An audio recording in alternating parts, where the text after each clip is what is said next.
Ever heard the phrase Hannibal crossed the Alps? It's practically synonymous with military audacity. But what you might not know is that Hannibal's true masterclass went down on a battlefield in Italy, the Battle of Cannae. We're diving into how Hannibal, with a smaller, ragtag army, orchestrated the near total annihilation of a much larger Roman force. And trust me, you don't need to be a history buff to appreciate the sheer genius at play here. We're joined today by one of our amazing experts, someone who can help us unpack this legendary battle. So we're bisecting a fantastic episode from the Hannibal Barca English podcast for this deep dive. Can you set the scene for us? What's the backstory behind this epic clash? Picture this. It's 216 BC, the height of the Second Punic War. Rome, with its legions of highly disciplined soldiers, was a rising power in the ancient world. On the other side, you have Carthage, a North African empire led by a general named Hannibal Barca. Hannibal, this is the guy who marched elephants over the Alps, right? That alone sounds insane. Exactly. But as impressive as that feat was, it was at Cannae where Hannibal truly cemented his legacy as military mastermind. See, the Romans had this playbook, a way of waging war that relied on their superior numbers and brute force.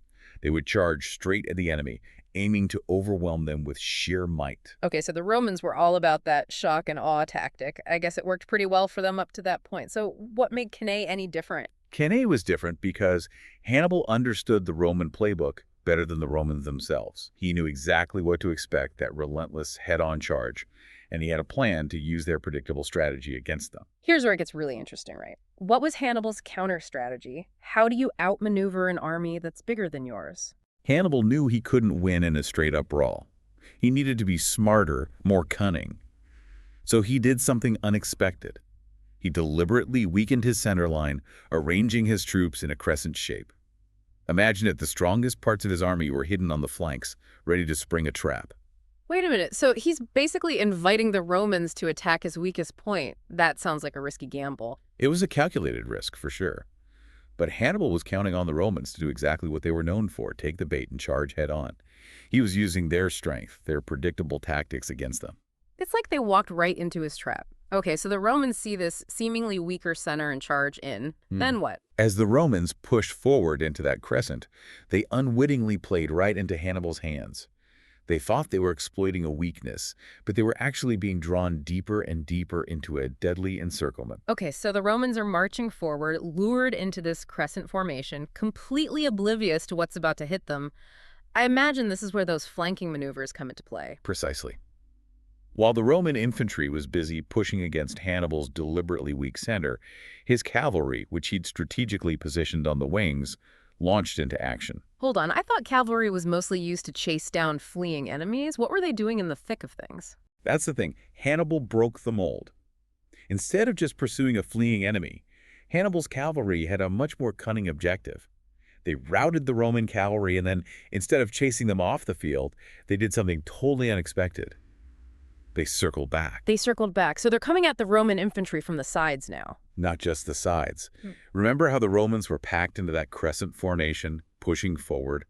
Hannibal's cavalry, after routing their Roman counterparts, charged right into the rear of the Roman infantry. They were surrounded. Talk about a nightmare scenario. They're trapped in this massive pincer movement, getting hit from all sides. It's one of the earliest known examples of a successful pincer movement on this scale. And it wasn't just the physical encirclement. Hannibal was a master of psychological warfare, too. What do you mean? How do you wage psychological warfare in the middle of a battle? Well, the podcast mentioned how Hannibal strategically positioned his army so the wind blew dust right into the faces of the advancing Roman soldiers. Can you imagine? You're already packed shield to shield, the ground is shaking with the charge, and now you've got dust and debris blowing in your eyes, blinding you, choking you. Exactly. Oh man, that's brutal. It's like he's using the environment itself as a weapon. Exactly. And as if that wasn't enough, the podcast also mentioned that Hannibal had pulled off a daring raid on the Roman camp the night before the battle. No way. He snuck into their camp before the battle. They were exhausted before the fight even began. Talk about adding insult to injury. It was a brilliant move. Not only did the raid deprive the Roman soldiers of sleep, but it also disrupted their preparations and sowed chaos in their ranks. It was a brilliant psychological blow that paid off big time on the battlefield the next day. They were demoralized, disoriented, and completely unprepared for what Hannibal had in store. So he's hitting them from the sides, the rear, blinding them with dust, and they're running on fumes from the night before. It's hard to imagine a worse situation to be in. I can only imagine what was going through those Roman soldiers' minds. It must have been absolute chaos. Yeah. Remember, they were used to winning battles by sheer force. They'd never experienced anything like this.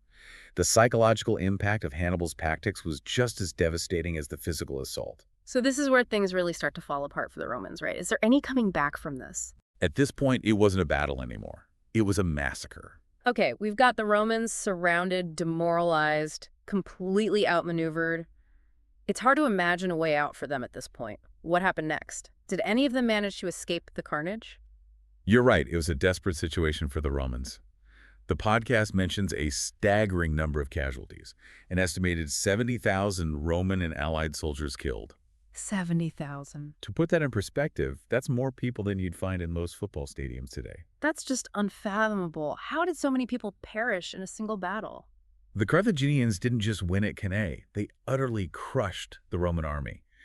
The encirclement was so complete, so overwhelming, that the Romans had nowhere to run, no way to regroup. They were trapped, slaughtered, in a close-quarters bloodbath that went on for hours. The podcast mentions something like 600 Roman soldiers killed every minute until nightfall. Those kinds of numbers are hard to even wrap your head around. It's a chilling reminder of the brutality of ancient warfare. But amidst the horror, there were a few remarkable tales of survival. Really? The podcast mentioned that a young Roman soldier named Publius Cornelius Scipio, who would later become known as Scipio Africanus, managed to escape the encirclement. Wow. He went on to defeat Hannibal's brother later in the war and ultimately became one of Rome's most celebrated generals. Wow, talk about a twist of fate.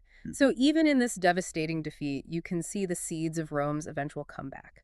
But it makes you wonder if Hannibal was able to pull off such a decisive victory at Cannae. Why didn't he just march on Rome right then and there? That's the million-dollar question, isn't it? Historians have debated it for centuries. Some argue that Hannibal simply didn't have the resources or the siege equipment necessary to take on a city like Rome.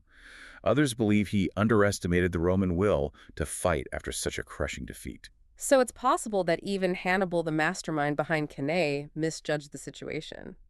That's fascinating. So what happened next? Did Hannibal rack up more victories after Cannae? He did win more battles, but he was never able to replicate the sheer brilliance of Cannae. And he never managed to deliver that knockout blow against Rome. Ultimately, he was forced to retreat back to Africa, where he was defeated by Scipio Africanus at the Battle of Zama in 22 BC. So even though Hannibal lost the war, his tactical genius at Cannae solidified his place in military history. It's incredible to think that a battle fought over 2,000 years ago can still hold valuable lessons for us today. Absolutely. Cannae wasn't just about military tactics. It was about the importance of strategy, adaptability, and understanding your opponent. Hannibal's willingness to break from convention to use the enemy's strengths against them is a lesson that transcends warfare. It's relevant in business and politics and everyday life. You're absolutely right. It's a great reminder that sometimes the most unconventional approach can be the most effective. So for anyone listening who wants to get a leg up on their next opponent, whether it's on the battlefield, in the boardroom, or even just in a friendly argument, remember the lessons of Cannae. Understand your opponent, anticipate their moves, and don't be afraid to think outside the box. This has been an incredible deep dive into one of history's most fascinating battles. If you only remember one thing from today, let it be this. Hannibal Barca, a true military genius, pulled off one of the most stunning upsets in military history at Cannae. It's a timeless example of how a brilliant mind, a cunning strategy, and a little bit of audacity can completely change the game.